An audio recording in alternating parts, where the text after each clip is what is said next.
अस्सलाम वालेकुम, आप देख रहे हैं प्रोग्राम रीप्ले। मैं हूं अब्दुल गफ्फार और बात करेंगे पाकिस्तान न्यूजीलैंड सीरीज़ की। और ऐसा ही हुआ क्योंकि पाकिस्तान की टीम चाहे न्यूजीलैंड से खेले, ए टीम से, बी टीम से, सी टीम से या ऑस्ट्रेलिया से, जिम्बाब्वे से, कंसिस्टेंसी का फुकदान है और न्यूजीलैंड ने इसका फ़ायदा उठाया। पहला मैच बारिश की नज़र, दूसरा पाकिस्तान ने बहुत आसानी से जीता, लेकिन तीसरे मैच में काया पलट दी न्यूजीलैंड ने और शानदार परफॉर्मेंस दिखाकर सीरीज़ को 1-1 से बराबर कर दिया है। आज के शो में हम बात करेंगे कि पाकिस्तान को वर्ल्ड कप से पहले मज़ीद क्या तैयारी करनी है और ये जो शिकस्त हुई है ये आंखें खोल देने के लिए क्या हमारे लिए काफ़ी होगी या हमें और थोड़ा सा अपनी प्लानिंग को बेहतर करने के लिए क्या दोबारा कोई झटके की ज़रूरत होगी या हम इसी वेकअप कॉल को जो है वो गनीमत जानेंगे। इस पर हवाले से तफसीली बात करेंगे। पुराने में स्टूडियो में मौजूद होंगे सीनियर स्पोर्ट जर्नलिस्ट कमर अहमद साहब, जिस तारुफ के मुताबिक ने दुनिया भर में क्रिकेट कवर की है, over 450 test matches, over 30 and 40 years of experience, खुद फर्स्ट क्लास क्रिकेट खेले हुए हैं और क्रिकेट को बहुत अच्छी तरह समझते हैं। और फिर 92 के वर्ल्ड कप की जो आपको याद है कि कमेंटेटर थे, उसके बाद माशाल्लाह बहुत ज़्यादा इनकी क्रिकेट के लिए कवरेजेस और दुनिया भर में BBC और बहुत सारे गैर मुल्की नशरियाती इदारों के साथ भी। पुराने इस वाले तफसीली बात करेंगे। शायद हाशमी साहब भी हमें ज्वाइन करेंगे, गुलाम मुर्तज़ा को मिलेंगे। लाहौर में मैचेस जा रहे हैं तो वहाँ क्या सूरत हाल है, वेदर तो ठीक है ना, कि बारिश की पेशगोई तो नहीं है। कमर भाई, अब वही कंसिस्टेंसी का फुकदान कि न्यूजीलैंड की, चाहे मैंने कहा था ना, आपने भी ये कहा था सर पिछले शो में कि ए टीम हो, बी टीम हो, हमारी टीम को अपने ये परफॉर्मेंस देनी है, लेकिन ऐसा हुआ नहीं और बहुत आसानी से न्यूजीलैंड ने तीसरा T20 जीत लिया और बिल्कुल एकतरफा मुकाबला कर दिया बैटिंग के अंदर। Must be I opener for Pakistan before the World Cup. देखिए, आजकल की जो पाकिस्तान क्रिकेट टीम है उसके तो एडवांस में ही खदशात जाहिर हो जाते हैं और ये खदशात पहले भी थे आपके पिछले प्रोग्राम में भी मुझे। और बहुत बुरी तरह वन साइडेड गेम दूसरा जो मैच था, जी जी जी, पाकिस्तान हार गया, जिससे जाहिर है कि लोगों को नाउमीदी हुई, बहुत से उनके फॉलोअर्स को। और उम्मीद यही की जाती थी कि ये न्यूजीलैंड की टीम जो है, जो कि 90 रन पे शायद आउट हो गई, बिल्कुल जी, दूसरे मैच में 90 रन वो दूसरे मैच में शायद परफॉर्म न कर पाए, लेकिन दे फॉट बैक और बहुत बुरी तरह शिकस्त दी पाकिस्तान की टीम को। पाकिस्तान की बॉलिंग बैटिंग यानी कुछ लगता ही नहीं था कि ये इंटरनेशनल टीम है। अनफॉर्चुनेटली मैं समझता हूँ कि इनको बहुत ही ज़्यादा मेहनत के साथ और डिटर्मिनेशन के साथ अपने अगले 2 मैच खेलने पड़ेंगे, वरना खर्चा यही कि ये सीरीज़ कहीं नहीं हार जाए और this is going to be very big setback for Pakistan. बिल्कुल ठीक आपने कहा सर, और यकीन तौर पर हमें जो है वो इस संजीदगी से देखना पड़ेगा। शायद हाशमी साहब से बात करते हैं, सीनियर स्पोर्ट जर्नलिस्ट हैं। शायद भी आपने ठीक निशानदेही की थी, मैंने 4-1 लिखा था जस्ट बिफोर द सीरीज, लेकिन आपका तजर्बा यकीन तौर पर हमसे ज्यादा, आपने कहा था बिल्कुल हल्का नो लो इस न्यूजीलैंड की टीम को। ऐसे ही हुआ सर, 90 पे ऑल आउट के बाद एकदम से कमबैक, शानदार परफॉर्मेंस और सबसे बड़ी बात कि जिस अंदाज से उन्होंने मैच जीता है, जिस तरह की बैटिंग की और शाहीन की, नसीम की, 6.2 ओवर्स में 81 रन बन गए। जैसे मैंने कमर भाई से पूछा, शायद भाई सेम सवाल आपसे, मस्ट बी आई ओपनर कि हमें अपने T20 के पैटर्न को ठीक करने की जरूरत है। पाकिस्तान की टीम इसी तरह खेलती है, एक मैच बहुत अच्छा खेलेगी, एक मैच बहुत बुरा खेलेगी। 90 पे ऑल आउट कर दिया, फिर अगले मैच में फिर 178 बनाए, थोड़े रन भी कम थे। फिर आप पाकिस्तान की टीम इसी तरह T20 खेलती है, 160-180 रन बनाकर बॉलिंग के जरिए सामने वाली टीम को आउट करती है। कल की गलती ये हुई कि 2 कैच छोड़ दिया आपने मार्क चैपमैन को 16 रन पर एक बहुत ही आसान कैच छोड़ा नसीब क्या ने, फिर 36 रन पर उस्मान ने कैच छोड़ा। आप 2 कैच एक प्लेयर की जो मैच विनर है उसके आप कैच छोड़ देंगे। वो पिछले सीरीज में भी 290 रन करके गया था, अब उसने एक 87 कर दिया, एक 19, दोनों इनिंग्स में टॉप स्कोरर वो है। तो आप अगर मेन प्लेयर की कैचेस छोड़ देंगे तो फिर आपको मैच भी जीत सकते हैं। जो दूसरे मुल्क हैं वो अपने नए प्लेयर्स को भी, यंगस्टर्स को भी बेसिक चीजें सिखाते हैं, किस तरह फाइट बैक करनी है, किस तरह मोमेंट्स ग्रैब करने हैं। हम तो सिंपल अल्लाह भरोसे टैलेंट पे चलते हैं, हमने कभी सिस्टम तो कभी सीखा ही नहीं और हमारे सिस्टम भी नहीं है। एक मैच बहुत अच्छा खेलेंगे, एक मैच बुरा खेलेंगे, इसी तरह चलेगी ये। ठीक है, अब पहले मैं आप बात करते हैं शायद भी बैटिंग 178 फॉर 4। अब 178 फॉर 4 का मतलब ये है कि 4 विकेटें सिर्फ गिरी, तो इट मीन्स कि हमने अच्छी तरह इनिंग को पेस नहीं किया। खासतौर पर अगर आप देखें तो जो रिजवान के रन हैं 21 गेंदों में 22 रन, तो उसने थोड़ा सा ज़्यादा प्रॉब्लम की। 7 गेंदों पे 5 उस्मान के, बाबर के भी 29 पे 37, 127 का स्ट्राइक रेट था। लेकिन चलिए, साइम के साथ उनकी ओपनिंग पार्टनरशिप इतनी बुरी नहीं थी। क्या आपको लगता है शायद भाई 178 फॉर 4 इन 20 आवर्स, आप पिंडी के स्टेडियम में खेलें जहाँ PSL में 2-2 रन बने, आपके ख्याल में इसका मतलब आपको पैटर्न क्या बैटिंग ऑर्डर ठीक नहीं है? फखर जमान को भी हम नहीं खिला रहे, सवाल उठ रहे हैं कि क्या ये टॉप 6 हमें वर्ल्ड कप में जितवा सकता है? अभी पाकिस्तान एक्सपेरिमेंट्स पर ही चल रहा है कि टॉप ऑर्डर के प्लेयर बहुत ज्यादा हैं। अभी तो आपने टॉप ऑर्डर के 2 प्लेयर तो सेलेक्ट ही नहीं किए, मोहम्मद हारिस और फरहान साहबजादा फरहान, बिल्कुल। तो आपके अच्छे डोमेस्टिक के प्लेयर हैं। आपके पास टॉप ऑर्डर में ये प्रॉब्लम है कि बहुत ज्यादा चॉइसेस, तो आपको अभी समझ में नहीं आ रहा कि आप टॉप ऑर्डर किसको खिलाएं। और 178 वाकई कम रन थे पिंडी की पिच पर, पिंडी के ग्राउंड में छोटा है। 6 मैच हुए, 6 के 6 चेस करने वाली टीमों ने जीती, तो आपको लंबा स्कोर चाहिए था, लेकिन आप इसी तरह रन बनाते हैं 170 180 और आपकी बॉलिंग अच्छा करती है। कल बॉलिंग ने भी अच्छा नहीं किया, बिल्कुल। कैच भी छोड़ दिया आपने, और बाबर ने बहुत देर से लेके आए शाहिन अफरीदी को। जब 55 पे 2 से तो 110 रन हो गए थे, तो उस वक्त लेके आते बहुत देर से शाहीन को लेकर आए। जब उस वक्त 61 रन रह गए थे, फिर अगले 2 ओवर में 40 रन बन गए, तो मैच खत्म हो गया। और अब पाकिस्तान को अगले दोनों मैचों में, जैसे कमर भाई कह रहे हैं कि बड़ी अच्छी क्रिकेट खेलनी पड़ेगी, वरना ये सीरीज पाकिस्तान हार जाएगा। और न्यूजीलैंड की जैसी टीम से जो अपने कम से कम टॉप के उनके 16 प्लेयर इस टीम में शामिल नहीं है, लेकिन आप उनके डोमेस्टिक क्रिकेट का, उनके सुपर स्मैश का स्टैंडर्ड देखें कि उनके प्लेयर्स इतने अच्छे हैं कि वो अपने बड़े प्लेयर्स की कमी को पूरा कर सकते हैं। बिल्कुल। शाहिद भाई, आपसे बॉलिंग के हवाले से जरूर बात करूंगा कि कमर भाई, जैसे शाहिद भाई ने कहा कि पिंडी की विकेट पर जहां हमारी टीम है 200 रन बना रही थी, इस जमाने में 240 250 270 भी बने, और फिर रन चेस भी मुझे याद है पेशावर ज़ल्मी ने यहाँ पे 240 रन चेस करवा दिए थे। आप उस विकेट पर 178 पर 4, एक होता है ना सर बैटिंग कोलैप्स हो जाए, आपका दिन बुरा हो, लेकिन उस दिन आपका दिन भी बुरा नहीं था, लेकिन आपका जो आपको लगता है थोड़ा सा आउटडेटेड सॉर्ट ऑफ बैटिंग की, 200 का सोचा ही नहीं हमने। देखिए 20 ओवर के खेल में असल जो टारगेट है और जो सिचुएशन मैच की होती है, उसमें रन बनाना होता है, उसमें विकेट बचाना नहीं होता। बिल्कुल सर, 4 विकेटें गिरी सिर्फ 178। अगर 1-2 पार्टनरशिप हो गई है शुरू में, तो ये विकेटें बचाने का गेम नहीं है, ये डॉट बॉल न खेलने का गेम है।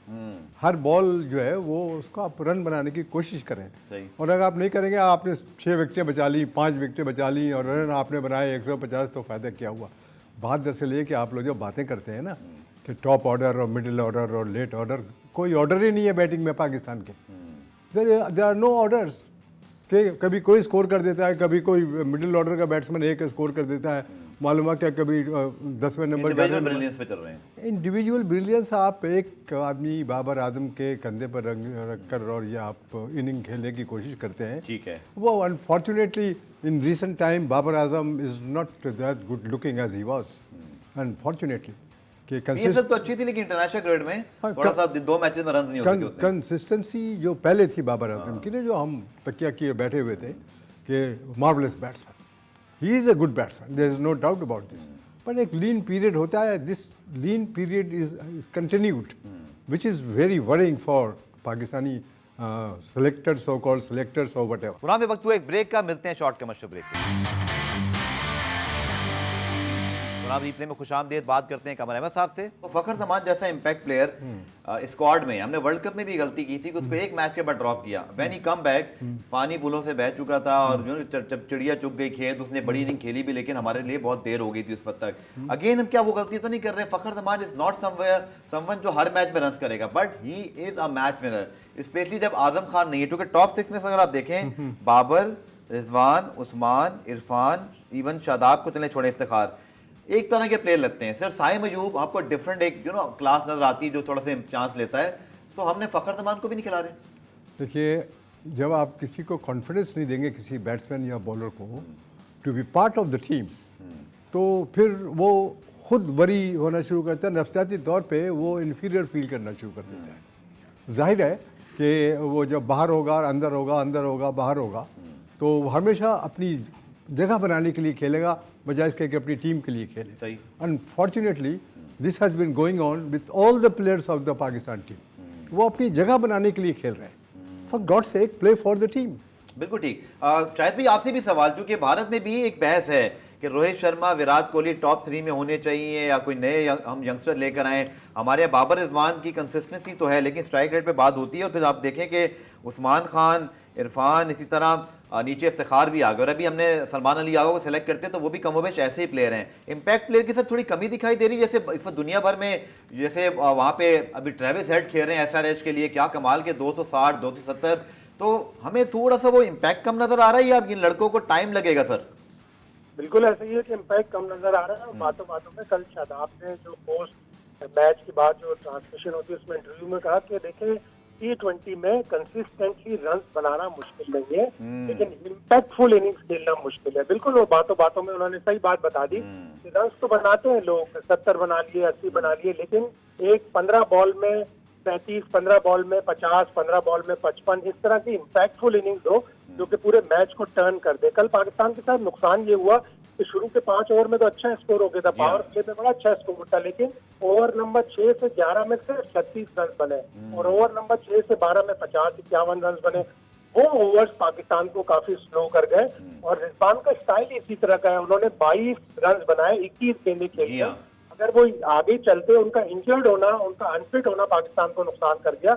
अगर वो 45-50 बॉल खेलते तो 70-75 रन बनाते और लेट चार्ज करते और लेट चार्ज करके पाकिस्तान का यही स्कोर 190-195 हो जाता। कल बॉलिंग भी बुरी हुई और फिर हमने बड़े 2 क्रूशल कैच गिरा दिए, वरना पाकिस्तान 178 में भी जीत जाता। शायद भी फखर जमान को हम खिला नहीं रहे, हसीबुल्ला बहुत अच्छे प्लेयर हैं, लेकिन मोहम्मद हारिस जिनका आपने भी जिक्र किया, अगेन इस तरह के प्लेयर्स आपको ना, जैसे आपको याद होगा रबादा की बॉलिंग पर जिन्होंने अटैक किया था तो पूरी दुनिया जो है वो हैरान हो गई थी कि ये प्लेयर कहाँ छुपा पड़ा है। लेकिन उसके बाद से एक सीरीज में हमने कहा जी रेस्ट कर रहे हैं, वो पता नहीं एक वर्ल्ड कप में पूरा वो बेंच पे थे, फिर रेस्ट करवा दिया, भाव रियाज कहते हैं, उसके बाद से वो स्क्वाड में ही नहीं है।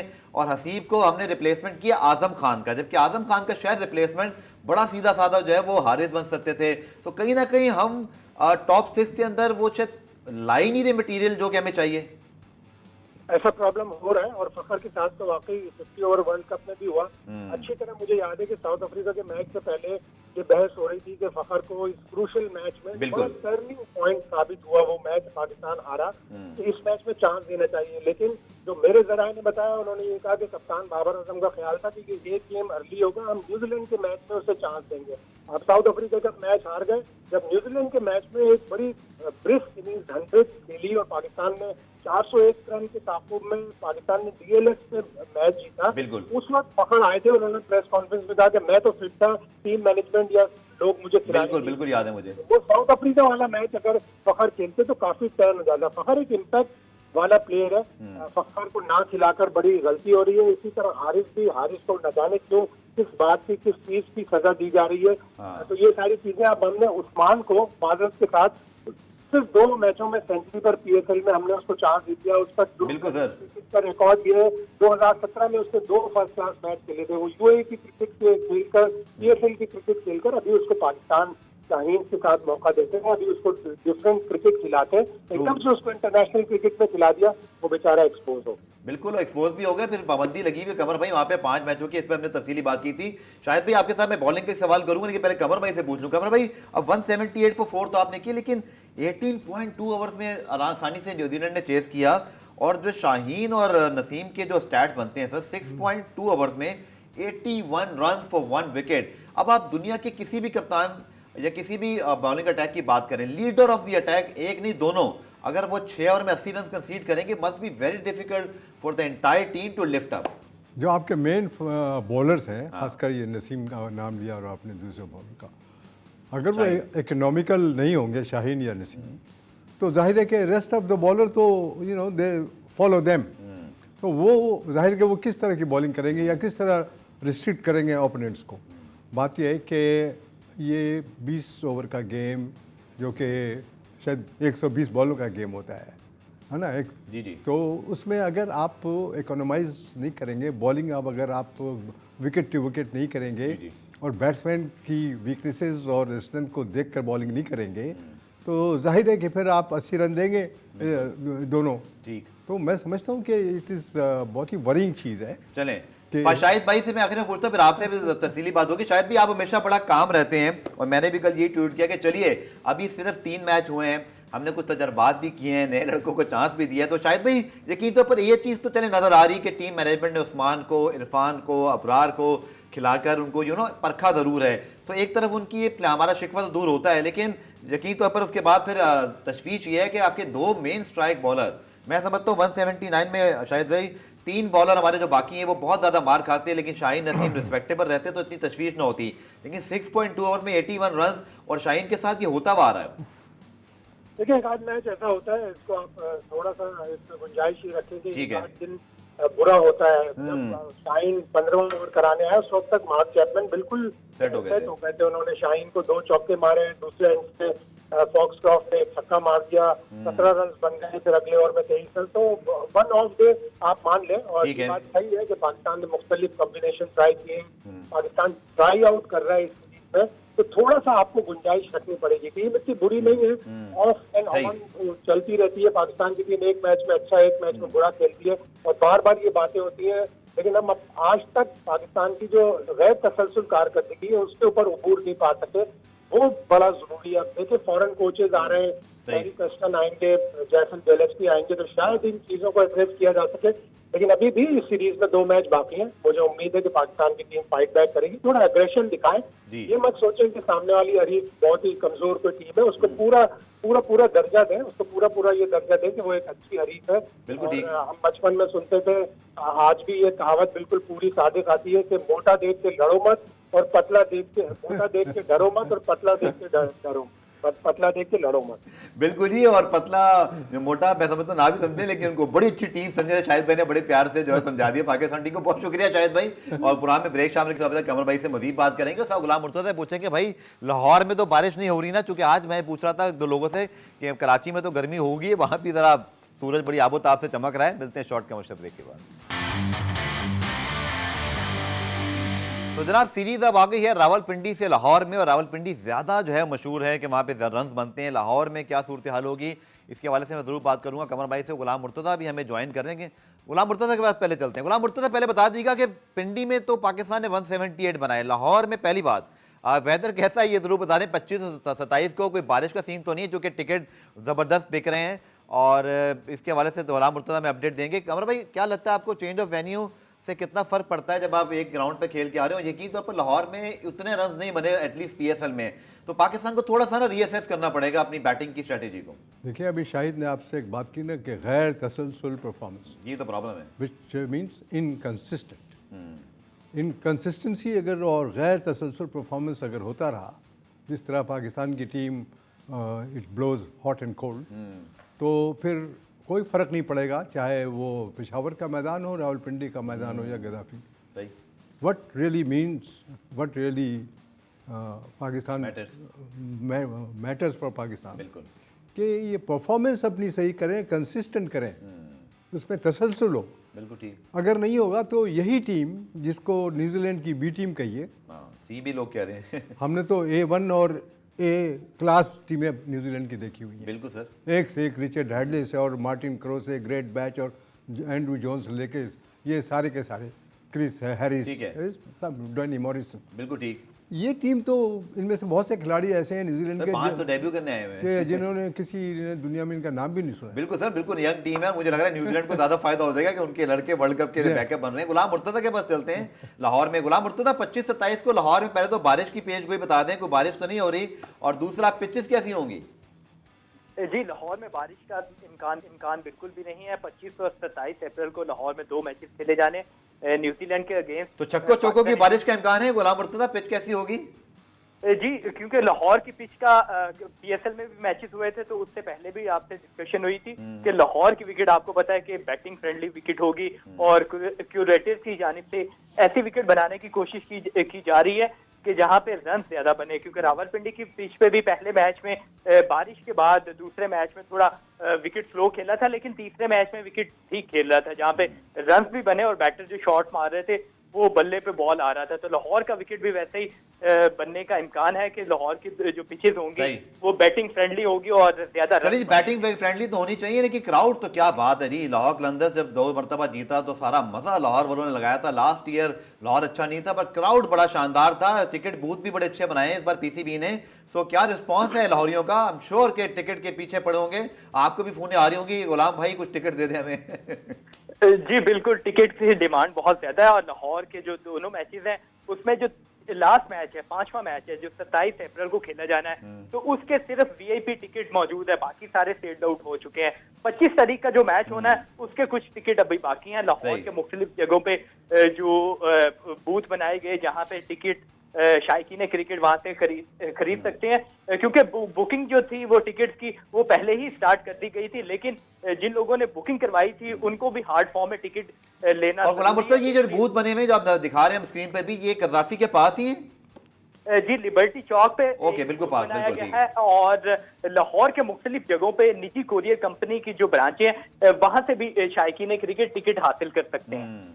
बिल्कुल ठीक है, चलें, बहुत शुक्रिया गुलाम मुर्तजा। आखिर में कमर भाई आपसे, क्राउड फैक्टर हमारे यहाँ खासतौर पर कराची में तो इतना अच्छा थोड़ा सा नहीं आता, मेरा शिकवा है कराची वालों से, लेकिन फैसिलिटीज़ की बात भी अच्छी बात है कि मोहसिन नकवी साहब ने बताया कि हम जो है वो गैर मुल्की कंपनियों से स्टेडियम की अपग्रेडेशन कराएंगे, क्योंकि ये उनका एक्सपर्ट जो है वो एक जोन है, which is very good to learn, के very good to know actually, कि आप जिसका काम उसी को साझे, तो मेरे ख्याल में बेहतरी की गुंजाइश हम रखें। फिर पहले भी कराची के नेशनल स्टेडियम को एक ऐसी कंपनी को दिया गया था पेविलियन बनाने को, जिसने बड़ा गर्क कर दिया इस पेविलियन का, कि 200 गज के फासले पर पेविलियन है, जो आप खिलाड़ी को प्रॉपर न देख सकते हैं, न बॉल का मूवमेंट देख सकते हैं।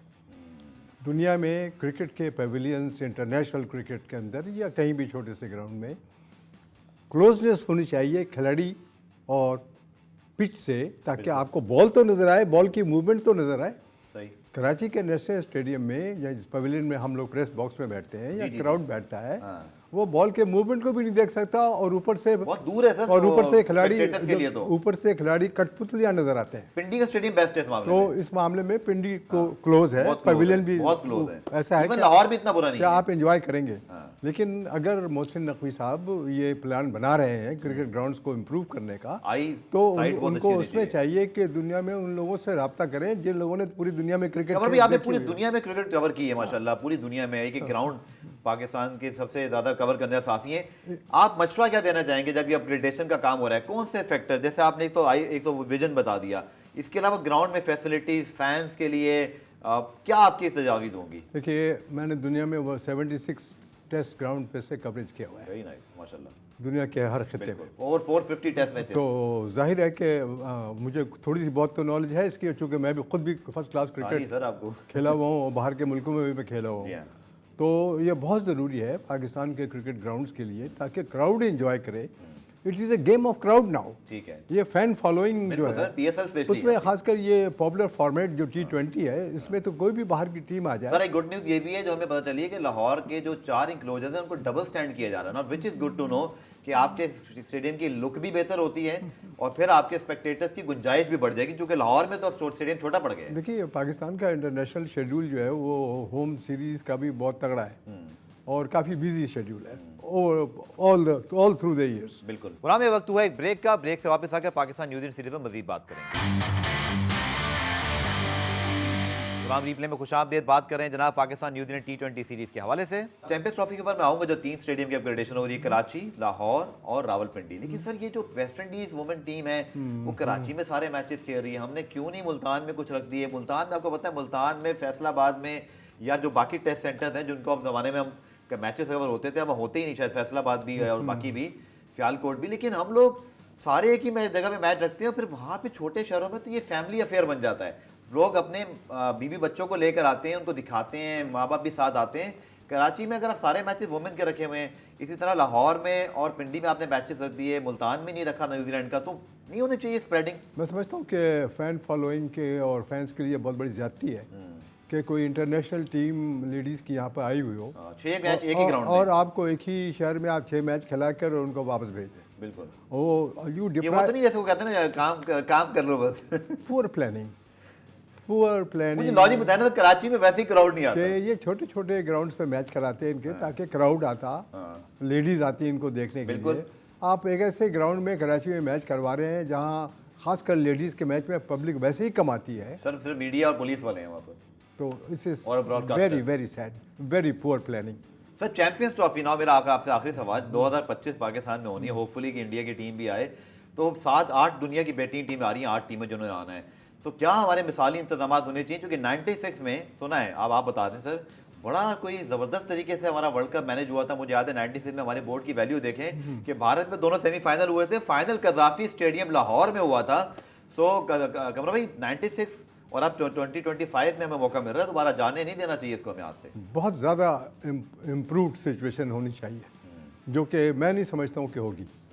वो इसलिए कि मोहसिन नकवी साहब बात तो कर रहे हैं, लगे हुए हैं। ये कि बात लेट्स सी के उनके पास पावर्स भी हैं, वजीर दाखिला भी है इस वो वक्त। जितने चेयरमैन आते जाते रहे हैं at the toss of the head कि कभी ज़का अशरफ आ रहे हैं, कभी नजम सेठी आ रहे हैं, कभी कोई आ रहा है, तो ये तवक्को न रखें बिल्कुल। कि हर वो चीज़ जो कोई कह रहा है वो पूरी होगी। सही, और ऑलरेडी सर हम लेट भी हैं, हाँ। क्योंकि 2025 सर पे खड़ा है। Hope for the best. हाँ, यही हम कह सकते हैं। चलिए जी, हमारे प्रोड्यूसर साहब ने दिखाई थी आपको आयरलैंड और इंग्लैंड के जो मैचेस हैं वो भी आपके सामने रख देते हैं ताकि आप शेड्यूल याद कर लें। और ये पाकिस्तान, ये 25 तारीख को आपको पता है 7:30 बजे लाहौर में मैच होना है, इसके ऊपर हम बात कर चुके हैं। और जो आने वाला मैचेस हैं, अब हमने जाना है कमर भाई, इसके बाद आपके उस जगह पर जहाँ पे आपने सारी जिंदगी जो है वो क्रिकेट कवर की और रहे भी आप, आयरलैंड और फिर इंग्लैंड पाकिस्तान की टीम जा रही है और must be very tough T20 matches, क्योंकि इंग्लैंड की टीम इस पर वर्ल्ड चैंपियंस हैं। ठीक है, उनका 2023 का वर्ल्ड कप अच्छा नहीं किया, बट हम पहले सर आयरलैंड में आप ये देखिएगा सामने, हम डबलिन में पहले 3 मैचेस खेलेंगे, 10, 12, 14 मई को, उसके बाद 22, 26, 28 और 30 मई को हम इंग्लैंड में खेलेंगे। तो सर अगर इतने ही साढ़ा ये हाल हो गया जो हो रहा है तो इंग्लैंड में तो बहुत मुश्किल होगी हमें। आयरलैंड की टीम लोगों को सरप्राइज देती है। हाँ। और मैंने डबलिन में पाकिस्तान और बड़ा आयरलैंड का surprise दिया हुआ जो है फर्स्ट एवर टेस्ट था आयरलैंड का, वो मैंने कवर किया वहाँ पे, और 2 दफ़ा मैं पाकिस्तान टीम के साथ डबलिन गया हूँ।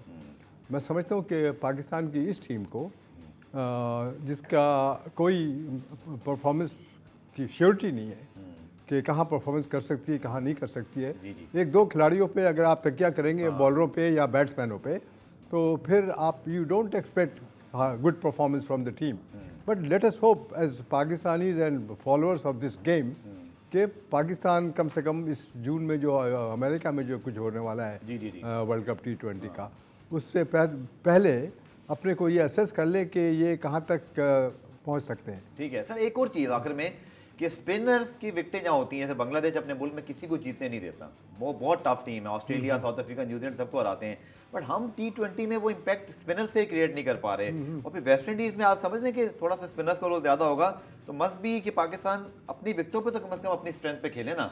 अब देखें ना, उनके स्पिनर्स अच्छी बॉलिंग करें, ईद सूदी और सार्टनर वगैरह, सार्टनर तो खैर नहीं है, मीर सूदी जो है, बट हमारे स्पिनर्स का वो इम्पैक्ट नज़र नहीं आया अब तक। पाकिस्तान में इस वक्त कोई वर्ल्ड क्लास स्पिनर है नहीं। हाँ, एक सईद अजमल के बाद भी और एक ले देकर इस वक्त जो स्पिनर मेरी नज़र में है वो अबरार अहमद है, जो कि प्रॉपर स्पिनर लगता है, लेकिन उसको अगर आप सही तरीके से यूज़ करेंगे तो वो he will mature into a good spin. Imad Wasim के बारे में सर आपकी क्या राय है, चूँकि बड़े मैच्योर ऑलराउंडर हैं, बट आपकी क्या समझते हैं कि उनको अभी हम ट्राई आउट करें या अभी उनको बैकअप में रखें? मैं समझता हूँ कि इमाद वसीम को इन एंड आउट करते रहे हैं और he is a good cricketer, there is no doubt about this. Very mature actually. हाँ, मैच्योर है, लेकिन बात दरअसल ये कि जब आप उनमें कॉन्फिडेंस इंस्टिल नहीं करेंगे तो फिर इसी तरह के परफॉर्मेंस होते रहेंगे और उनमें कॉन्फिडेंस की कमी हो जाएगी। चलें, लेट्स होप कमर भाई के जो आने वाले 2 मैचेस हैं पाकिस्तान जीते, लाहौर वाले जरा उठा के रखें टीम को, पिंडी उन्होंने भी अच्छा रिस्पॉन्स दिया, हाउसफुल था। बहुत शुक्रिया कमर भाई once again for joining in replay, और इससे पहले शाहिद हाशमी साहब और गुलाम मुर्तज़ा मौजूद थे, आपका भी शुक्रिया, और कल आपसे दोबारा मुलाकात होगी, तब तक के लिए अल्लाह हाफ़िज़।